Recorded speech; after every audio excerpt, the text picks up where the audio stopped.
The epic saga continues in Link's Crossbow Training, Part 2. This is who I am! That's what you were going for, right? Lord of the Rings, what? Wow, Shadow, that is not the conclusion I expected you to come to at the end of this game. Like, what the hell kind of game am I playing? I a am revelation. Link, defender of Hyrule. I will use my crossbow to shoot all of the targets. This is who I am. Oh, that's what you conclude? I thought you were going to say, I am a crosshair.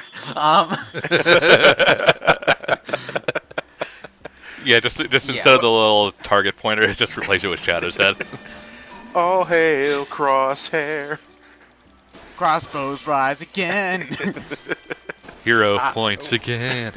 Wait, this is the Zora cave, isn't it? Yes. Ah, man.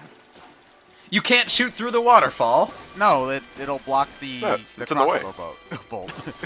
That doesn't make any sense. It's not like a raging waterfall. It's like a thin flow of water. Hey, do not question the majesty that is Link's crossbow training, okay? Like, I will so question it.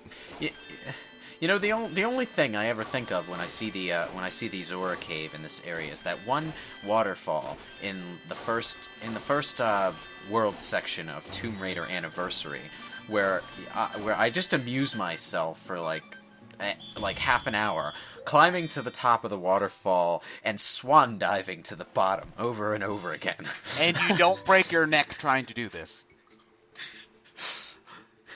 Well, it's funny because the waterfall empties out into like this really tiny pond, and I'm wondering where all the water goes, and I think it's implied to go through like an underwater cavern or something, but the actual in-game area is a little too contained for that to logically work. In these sections right here, like I know like some stages are on rails. This is called the defender section, I think, where you're just in a circle and you need to keep the bad guys from coming to get you. So it's like tower defense in a way. Yeah, I guess, only it's Link defense. But can you move Link at all? Or you no, just not in these. There are some sections where you can get him to move, but not these ones. Yeah, we were moving around in that desert section before. Also, you can get a machine crossbow. Fuck yeah. Fuck yeah. Oh man, now I want a sequel to this game that's just basically 3D Rambo with Link and a crossbow. I would play that. Like, you know, like, again, like, as silly and stupid as this game is, it's fun to play, so I wouldn't mind another one with, like, I don't know, Skyward Sword assets or something. Yeah, well, that area was a piece of Hyrule Castle from Twilight Princess, and you know, for all the crap I give the overall look of Twilight Princess sometimes, the final Hyrule Castle dungeon looked so amazing. Wait, the final dungeon was Hyrule Castle in that game? Yeah. Yep. Why was like Ganon doing... Ganondorf. Yeah, Ganondorf took over, so the final area is Hyrule Castle, and you're going to fight him. Okay, so do you know that he's the bad guy by that point? Oh, yes. Yeah. Have you fought Zant yet by that point? Yes. Okay. Yeah, Zant is like... is like dead at that point. Yeah, I think you go through 1 or 2 dungeons after Zant. No, just one. Just the castle? Okay. Yeah. Okay, I haven't played Twilight Princess by the time of this recording, but I just, from what you guys have told me, just like generally, I wish he were more like he was in Hyrule Warriors, where he kind of flip-flop between like the calm and crazy persona. Whereas from what I've heard, he spends like 90% of his screen time in the calm persona, and then just becomes crazy, like at the last 10 minutes. So yeah, pretty much. Yeah, that's a good way of putting it. You know, you were talking about, you know, we're all cheering for the automatic crossbow, and how we'd like to see that in a future Zelda game. I'm thinking with the Wii U game, how they seem to have emphasis on the futuristic setting on the weaponry. Automatic arrow could be a thing, you know. Well, you know, they also put more emphasis on the bow, because you had, like, if I remember that preview video, you had like 100 arrows at the very beginning of the game. So they might bring back the crossbow. Who knows? that might have just been for demo purposes. Like 100 might be like what you shoot for with upgrades, but we'll see. If the world's as big as they say it is, they probably also just upped your ammo count just so that you have enough to last a journey from one side to the other. Probably, yeah.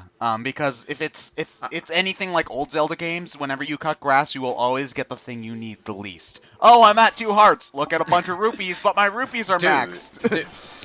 Dude, we're like talking about Skyrim-sized world here. I don't think that anyone sane with like any amount of like time prioritization is going to be cutting grass to grind for anything in this game. It's like, well, if you need help, I now. hope you're not compulsive about. It's like I hope you're not compulsive about cutting the grass in this game, because if you are, you're never going to be done. You're never going to be done cutting the grass. Ganondorf will easily take over the world. Well, Link's profession is lawnmower, so It's like it's already incredibly tedious to farm for ingredients and materials in an Elder Scrolls game, because you can pick plants and stuff as you travel across the world, but you're probably not going to do it very often because you'll never get anywhere. It's like everywhere you go, there's another plant. So if you go to pick up everything you see, you're never going to stop. It lasts forever. And they regrow. What part of the game is this based off of? The Sky Temple. Oh, okay. Sky Temple, yeah. We'll try to double hook shots. Basically, it's Sky Sanctuary in Zelda form. You remember, for one reason and one reason only, this is where you get your double claw shot. Is this where you fight yeah. Argarok then? Yes. Okay. Is that a good? It's also the home of all the abominations. What? These little chicken. The Ukus. Whatever they are. What if It's we an gave abomination. what if we gave a cuckoo a human face? Yeah, these annoying assholes. This is the desert then, I'm guessing, right? Yeah. Okay. Oh, I finally realized what these are. These are the annoying things from Zelda 1 that always spawned out of the ground and dick me over. Levers, yeah. Yeah, they're not just in Zelda 1, unfortunately. They're also in this, and in Link's Awakening, and I think there are some in I think there's some Link to the Past, too. yeah. Yeah, it's like one of those Zelda monsters that pops up in a lot of games. Yeah. A traditional enemy, just like Kisar or Stalfos. Yeah. It's a lot more annoying in Zelda 1, though, because of your 4-directional movement. Yeah. And like in a Link's Awakening, you can hold the sword button so that Link holds out his sword, and that does charge the spin attack. But if an enemy walks into your sword while you're holding it out, it counts as a hit, and you put your sword away. So you can preemptively hold your sword out and just wait for the stupid spinny thing to walk into you. You could do that to Link to the Past as well. Yeah. It's a little less effective in A Link to the Past, honestly, because your sword is smaller compared to your body. Well, I think it happened to me one time during my playthrough of Link's Awakening for the review, where that little power up you can get that increases your attack. Oh, the piece of power. Yeah, the piece of power.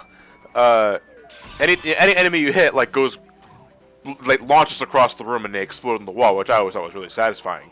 I think I had an instance where, after I grabbed the piece of power, I stuck the sword out. The enemy walked into it, and they launched the opposite outside of the room. I was like, holy shit! That is the most violent reaction to getting poked I've ever seen in my life. Did they reuse music for this as well? Yeah, it's all reused. Okay, so what song's playing right now? Because it sounds old westerny, and I like it. It's from the old town.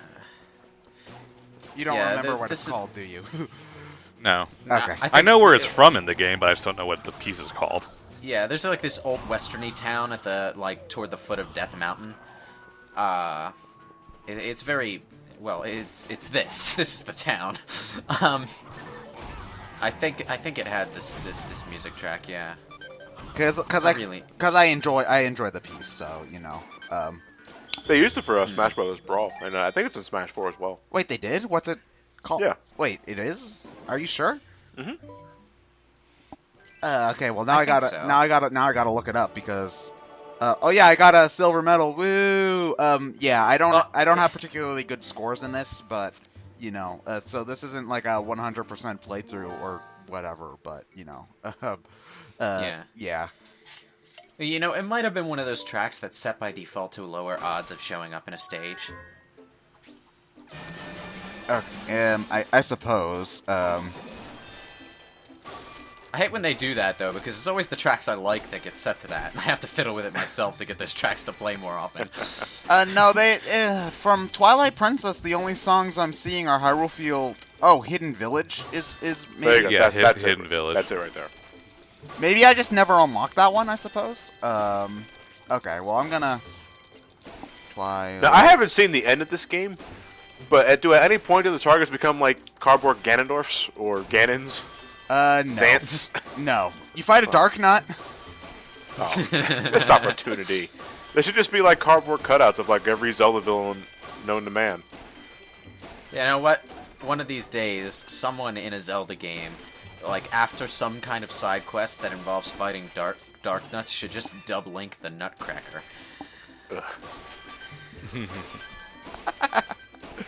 That'd be hilarious. Because it's funny, because nuts.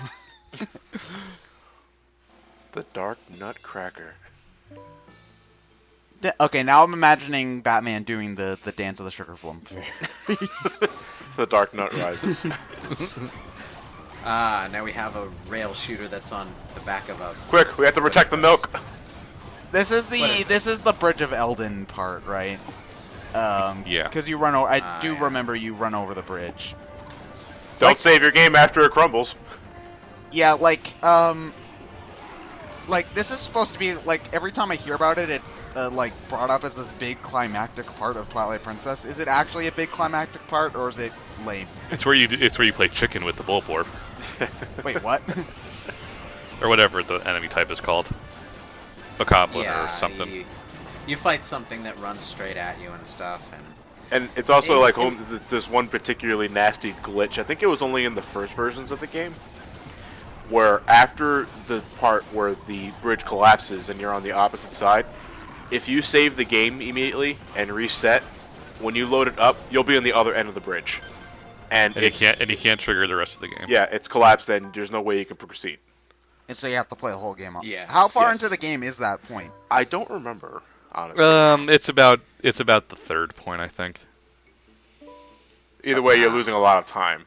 Well, Twilight Princess is a long Not game. as bad as the other lockout. There's What was another that one? lockout? The one where if you save at the wrong point when you're about to go to the Sky Island. The only other game-breaking glitch I remember, it's actually from Skyward Sword. Something doesn't trigger correctly, and you can't end up progressing because of that. I don't remember all the details off the top of my head, but I do know Skyward Sword had something like that. And I'm not sure if it was patched out. I think Twilight Princess is still the worst with it. Well, Because you can literally lock the yourself icy out of castle completing the area. game. You mean one of the best dungeons in the game? Yeah. wait, and the you know Ice what? Temple has And the you know best what? This- dungeon? Wait, what? Yeah. What? And you know what? The atmosphere of this place, I really love it, but it seriously reminds me of a dungeon in another game that's ironically kind of a Zelda clone. Legacy of Kain Blood Omen, which I've brought up many times before, has a dungeon exactly like this. Icy castle in a wintry wasteland. It's Malik the Seraphan's dungeon, actually. One of the bigger moments in the game, because you find out at the end that you can't actually kill Malik yourself because he's a soul in a suit of armor. Also, he's kind of better than you at fighting. It's kind of a cop out because you fight through the boss fight, and then at the end he just summons this massive wave of energy that washes down the room, and you have to run away from it to a teleporter. And you have to go get some other vampire to kill Malik for you, which happens off screen, by the way. Yeah, that sounds pretty lame. It sounds lame, but this is all stuff that happens in an old school 2D top-down RPG with very limited storytelling capabilities, so it's more forgivable.